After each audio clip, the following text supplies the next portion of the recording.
už sa moje plienočke, hej, v komore na klíne, a tvoje sa kolíske, a tvoje sa kolíske, ej, v šírej bukovine. Už do mojich plienočok, už do mojich plienočok, ej, chlapca povíjajú, a na tvojich kolískach, a na tvojich kolískach, ej, vtáčkovia spievajú. Beliže mi belí, môj anielik bielý, lenže mi neuleť do tej čiernej zemi, lenže mi neuleť do tej čiernej zemi, bo keď mi uletíš, kohože budem mať, kohože ja budem za ručku vodievať, kohože ja budem za ručku vodievať. Aj táto, keď si richtovala tú výbavičku, tak si pritom aj zaspievala. Zaspievala si, tešila sa, keď to dieťatko malo prísť na svet. No tak pravda, že si zaspievala, ale pritom aj otec mal starosti. Nie len mama. Ten myslel narichtovať kolíske a to z dreva, takého to z dreva vyzeral, ešte v lete si vyzeral, keď z liesky, lebo lieska, že je z liesky, že lieska najšťastnejšie drevo, tak tie kolíske boli urobené z liesky. To bola taká trojnožka, neviem, či to viete. To niesla si táto mladá žena, keď išla do poľa pod pazuchou, lebo ho nemala v čom kolísať, biečom nemohla niesť.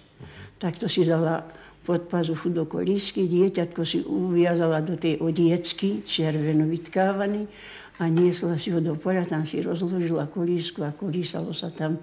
A pritom mu je vždy pekne vedela zaspievať pri tom kolísaní. Aby tomu deťátku bolo dobře. Aby tomu deťátku bolo dobre. Ono to deťátko bolo tak zvyknuté, že veľa razy aj v noci mu myslela táto matka zaspievať.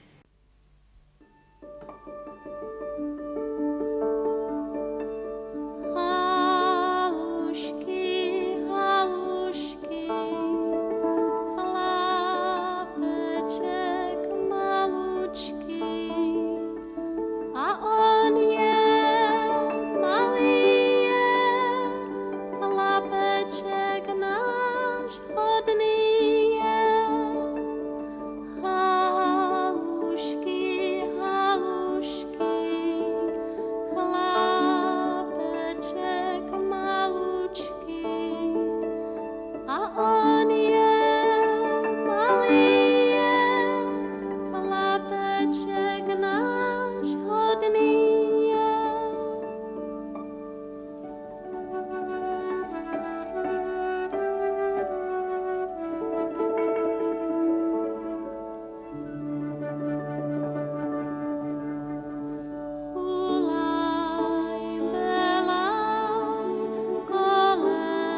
ten otec.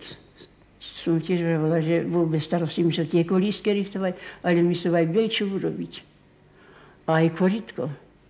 Korytko? Korytko, drevenvo, čo potom baba okúpala toto dieťatko v tom korytku. Na první koupání? Na prvo kúpania urobil otec korytko drevenvo z lipového dreva. A do toho korytka bola prichystaná voda, to prichystala babka, keď sa dieťatko narodilo. Naliala si do toho korytka vody, dala si pár bylinovok, si položila do tej vody a potom toto dieťatko tam okúpala. Prišiel otec dieťatka, ten v tom čase položil zlatku.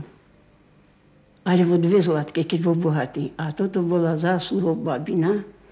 A aby bolo dieťatko bohatstvo, tak to preto dal pre ten znak. A věřilo se také, že ta voda z prvního koupání je živá, vidíte? Poviem vám, poviem všetko, ja poviem. Potom túto vodu, keď babka, to dieťa, keď sa teda porodilo, ešte ho nekúpala, keď sa porodilo to dieťa, tak každé dieťa dali, v tom čase, neviem, či každé dieťa išlo, keď bol chlapčok, tak ho dali pod stôl do kožucha. A proč to? Pretože by vraj mal kučeravie vlasy. A potom ho dali na tú kabanicu. Viete, čo kabanica je? Ne. Čo mal teraz ten jeho otec na sebe? Aha, áno. To, videli ste to, boli ste tu? To je tá kabanica. Tu položili tiež pod stôl a na túto kabanicu položili to dieťa. A keď bolo dievčatko, keď bol chlapec, tak ho na tú kabanicu dali. Keď bolo dievčatko, tak ho dali do fiertušky a tiež ho dali do toho kožucha. Aby vraj malo tiež aj to kučeravie vlasy a do fiertušky, aby s nej bola dobrá gazdina. Potom pripravila mať, alebo stará mať vodu letňu do nového hrnca, čo sa ešte v ňom nikdy nič nebolo naliato. Náš poverta sa zohriala, babka ubila do toho dreveného korytka. A v tom ho okúpala. Keď ho okúpala, dala ho na stôl. Na stole bol pripravený vankúšik, plienočka aj povojníčok. Babka dieťatko zala a pomastila ho husacou masťou. Od nôžky a hore ručičky všetko ho vymastila. A proč to sa dělalo? To sa preto delalo, aby nebolo zimu mravo. Aby mu nebola zima, aby ho neozjabalo, lebo to bola husacia masť a ho neozjaba ani v zime. Tak čarili tieto babky naše voľakedy. Nás mastili husacou masťou, možno že aj mňa. No, tak to bolo potom, keď už toto babka všetko porobila, dieťatko zakrútila a doniesla ho svojej matky. Tejto ho položila na posteľ. Tam mala posteľ peknú, oblečenú, červeno vytkaným. Položila jej dieťatko. Ten kút bol oddelený od druhých kútov, preto, lebo vtedy boli izby malie a veľa ľudí bývalo, aj 3 rodiny boli v jednom dome. Aby mala pokoj od ľudí. Tak ho oddelili touto plachtou, tá sa volala kútna plachta, lebo mala v kúte položenú aj posteľ, zakryl touto kútnou plachtou a volali ho kútnica. Tam bola za 6 nediel.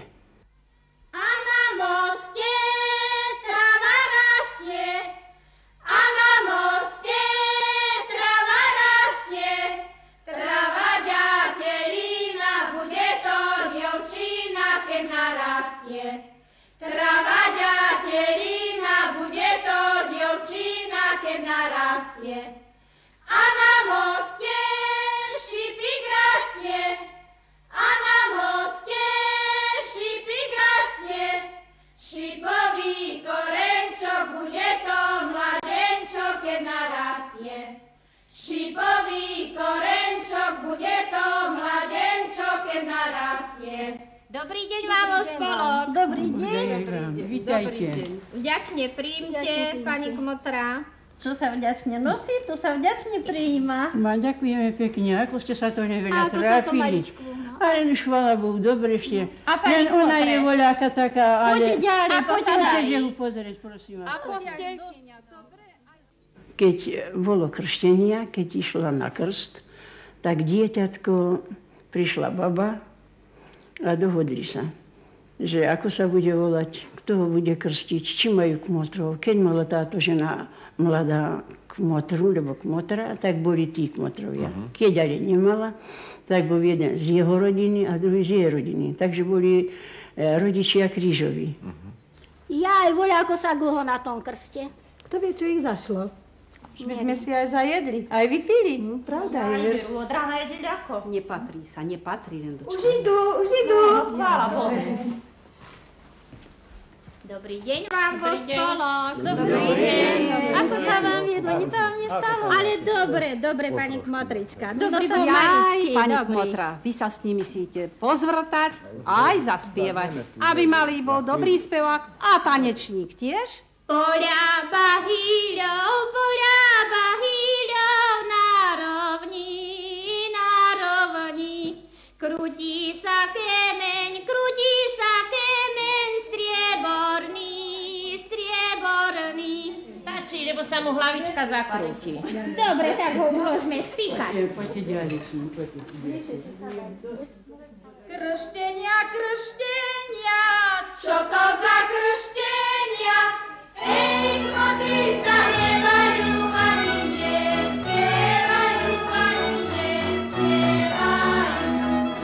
Ej, kmotri sa nevajú, ani nespievajú.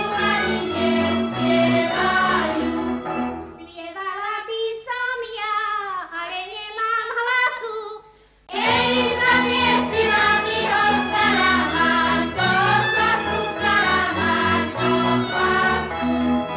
Ej, zamiesila mi ho stará maň do klasu. To keby pán kmotor, to keby kurávi, ej, že by na taktorom zastršenia robil. Ej, že by na taktorom zastršenia robil.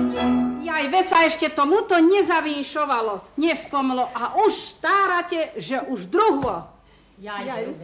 Pán kmotor, nože sa vinšujte aspoň na to prvo. Vinšujem vám ako prvý krstný otec. Veľa šťastia, veľa vína. Najprv dievča, potom syna. Najprv dievča riad umývať, potom syna dach pokrývať. Aby ste mali na starosť, kde bývať. Na zdravia, pán kmotor. Na zdravia.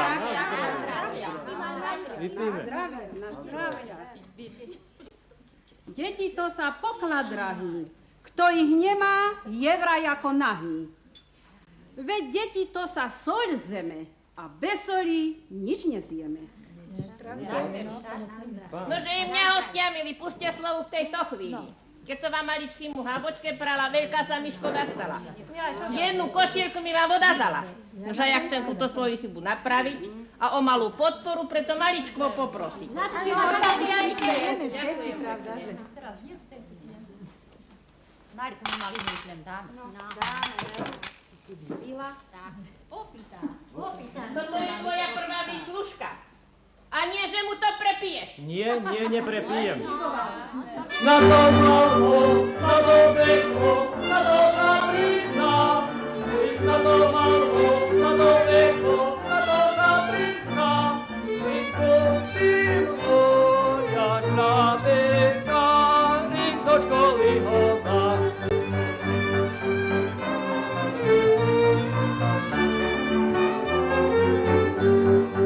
Ak sa bude dobre učiť, bude z neho kňaz. I ak sa bude dobre učiť, bude z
Skleničky, píte zo skleničky. Ja budem zvolávaná na vojnu šára. Sklenička, pohárik, z kereže si hutý. Ešte som nepila, už mi hlavku krúti.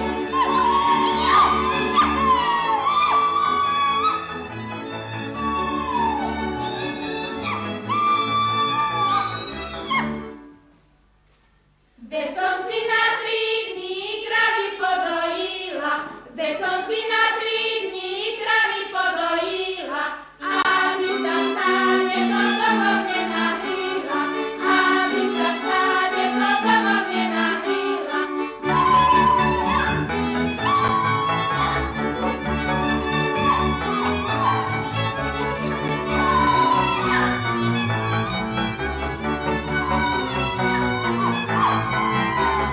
Už ja pôjdem domov, som sa zabavila, už ja pôjdem domov, som sa zabavila. Vyprevať ma, motor by som nezbudila, vyprevať ma, motor by som nezbudila.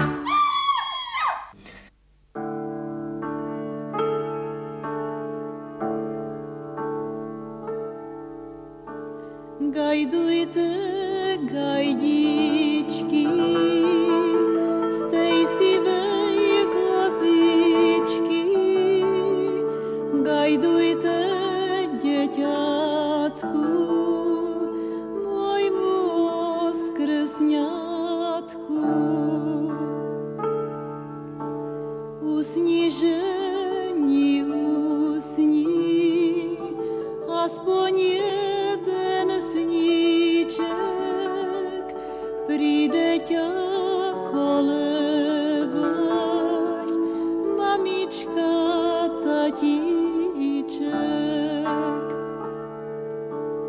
Uličky